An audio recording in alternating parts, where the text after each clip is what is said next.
I just started out a 7-day long trip from Jokkmokk up to the mountain to Saltolukta. And it's always the same. The start is crazy, but this time the dog was actually calmer than normal. So I'm a little bit surprised. It went well, even if they were crazy. But now we're on the trail. With me this week I have Thomas and Gabby. They have been on several dog sled tours before and working as handler, but they have been with one tour with me before last year. And then we have Alan from US, and he was also on one tour with me last winter. So we are heading from cabin to cabin all the way up to the mountains. So now I'm crossing Purkjar, and I think it's almost around minus 30, 25, 30 below zero. It's super nice weather and sunshine and blue sky, and it's really lovely. And I think we'll continue like this for a couple of days. So this is the first day out of, I think, 26 days before I'm coming home again. And I will be on longer tours with 3 different groups. So I will change group 2 times. Then I'm coming home for 3 nights, and then I'm heading out for 2 longer tours again, 12 days each. So then 24 another days away from home. And yeah, this is how my life is during the winter. Now, and we have been a little bit older, we have slowed down the tempo. So back in just 5 years ago, I could be out like 70 days in a row without coming home. Stina come up and we swap some dogs every week, but I was away from home for 70 days just driving around like this with groups, having a nice time out here. But when you get a little bit older, like me, 30 plus, then you maybe start thinking that, yeah, it's nice to be home 1 week here and there. And we also have a little bit less dogs now, and then we don't have so many dogs to change. So then it's also good to shorten the season a little bit. I tried to film a vlog with only the cell phone, like I'm doing right now. And I get so many positive comments about that you like this update. So I will try to give you some of these updates a little bit now and then during the season. Thanks for all these comments.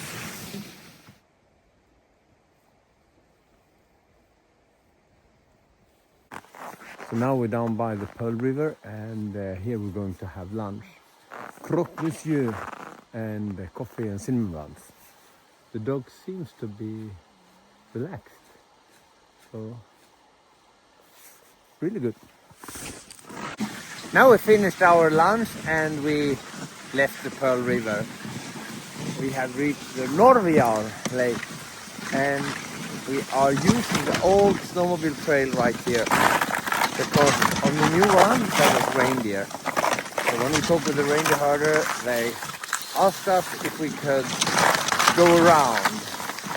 So we probably get 1 kilometer extra, but yeah, it's no problem. It's so nice if we can avoid making problems for the reindeer herders. That's our goal. Now when it's clear sky and it's evening, the sun setting down soon, and we really feel that the temperature drops more and more. So probably it's around 20, 30, something there in between, maybe Celsius, of course. Yeah. Here it's 2 reindeer. Stana. I will show you. The reindeer just standing there looking at us, and as long as our dogs not start screaming or howling, then this is usually what I see. They watching us. But if I stop my team, and if I have crazy dogs that start howling, then they get nervous and start walking away. Of course, it's different also from day to day, and from reindeer to reindeer, maybe I should say. When we're coming up to the mountain now, there is a few reindeer that have been there left during the winter. And what we see with them, they have been hunted by predators during the whole winter. And if they see us coming, they take off. Kilometers away, they start running. These ones down here in the forest, they are more closer to human, and the reindeer herders are visiting them and checking them now and then, so they are more used with the human, and they are not as shy as the few ones that are still in the mountain right now. So driving a dog team is constantly kicking, running, jumping from one side to another. It's not a transport service. Really, a lot of work all the time. And when you arrive to the cabin, time to fetching water, taking care of the dogs, and all that. And here we are on a narrow trail that's a little bit bumpy and not so easy for the dogs. So, but I like to be physical active. That's why we're doing this. Otherwise we drive snowmobile or staying in the town. Now we arrived to the cabin, and here down close to the open river, it's very chilly.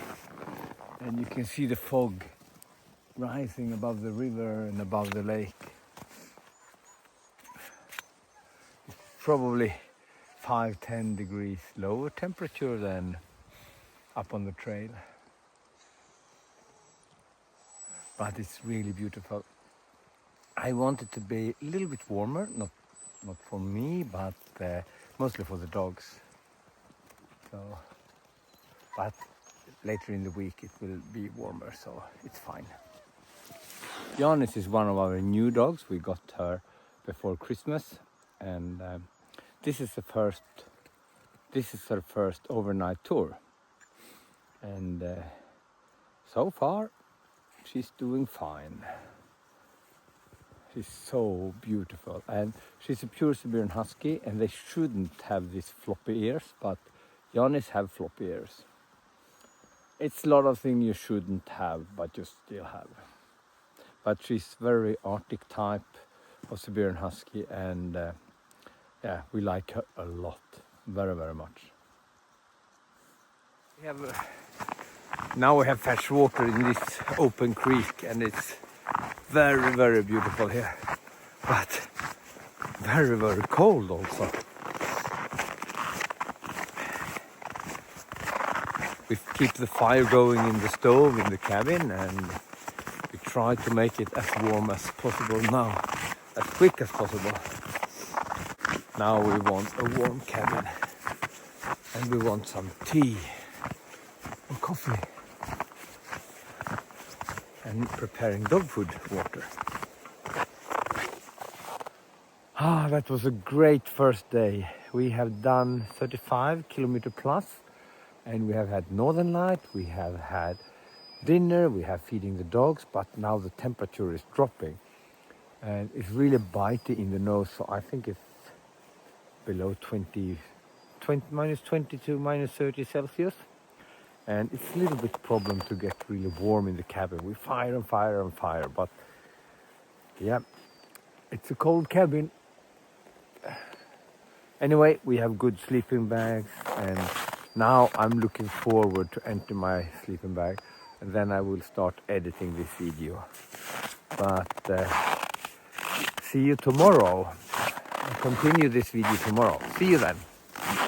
A new day on the trail, and we have a really cold, chilly night in the cabin. I think it had been below minus 30 outside. Stina texted me, she had minus 28 at home at the kennel. So I think we had really cold. As you see, it's coming some clouds, and that will make it warmer. So right now we're heading into a warmer period. I'm really happy for that because of the dogs. I can see if you get several days in a row with this low temperature, they're losing weight, even if we put jackets on them, feeding them a lot. So it consumes energy. It's also tiring for us to be out when it's lower temperature. So as you see, the routines are very similar every day. We have breakfast, we're feeding dogs, cleaning out the cabin, making the team ready to go, and then we go. Then when we're on the trail, we're helping the dogs and running, kicking, and enjoying the landscape and all that things. Then we have lunch halfway. Most of the time we try to make fire and make some sandwiches over the fire or barbecue sauces or whatever. Sometimes we don't make fire. And then we continue driving and we're coming to the next cabin, and so it goes on day after day. And yeah, it's very relaxing and nice in many ways. But it's also demanding and you get tired and you sleep super well. So sometimes already when I put down my sleeping bag in the bag, I'm dreaming about taking it out again and going down for the next night's sleep. So the videos now is not coming in an order. So this vlog I upload from the trail. But back home I already have a video about headlamps and a review or a guide as to which headlamp I'm using. That's from another tour earlier this season. So they come in a little bit non-order, so you know. But anyway, I'm so happy you're looking at the videos, and I think it's over and out from Matti on the trail. See you in next video. Ciao!